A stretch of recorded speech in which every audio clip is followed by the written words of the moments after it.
ഇയാൾക്ക് 58 വയസ്സിലാണ് അവർ നമ്മളെ കാണാൻ വരുന്നത്. അപ്പോൾ ഇദ്ദേഹത്തിന് വർഷങ്ങളായിട്ട് അപസ്മാരമുണ്ട്.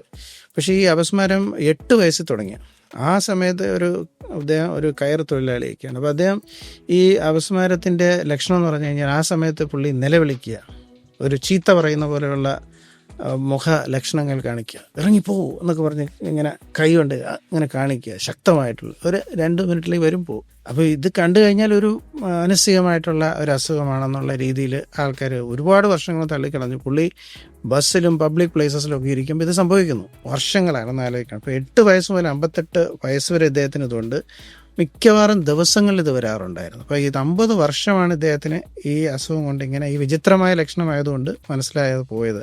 അപ്പോൾ എന്താ സംഭവിച്ചു, 58ാമത്തെ വയസ്സിലാണ് പുള്ളിക്ക് ഇത് തലച്ചോറിൽ ഉള്ള ഒരു കോശങ്ങളുടെ വ്യത്യാസം കൊണ്ടാണെന്നും ശസ്ത്രക്രിയ കൊണ്ട് മാറ്റാൻ പറ്റുന്നതാണെന്ന് മനസ്സിലായത്. 58ാമത്തെ വയസ്സിൽ അദ്ദേഹം ശസ്ത്രക്രിയ ചെയ്ത് പൂർണ്ണമായിട്ട് അപസ്മാര വിമുക്തനായപ്പോൾ 58 വയസ്സിൽ ഇദ്ദേഹത്തിന് ഇനി എന്ത് ചെയ്യണമെന്ന് അറിയാൻ വയ്യ. ഇത്രയും കാലം ഈ രോഗം അവരൊരു ഒരു സഹചാരിയെ പോലെ കൂടെ നടന്നിരുന്ന രോഗം ഇല്ലാതായി എന്ത് ചെയ്യണമെന്നാണ് പുള്ളിക്ക് അറിയാൻ വയ്യാത്തത്. അതായത് ഈ ഏർലി ഡിറ്റക്ഷൻ്റെ പ്രാധാന്യം ഒന്ന് ആലോചിച്ച് വെക്കണം.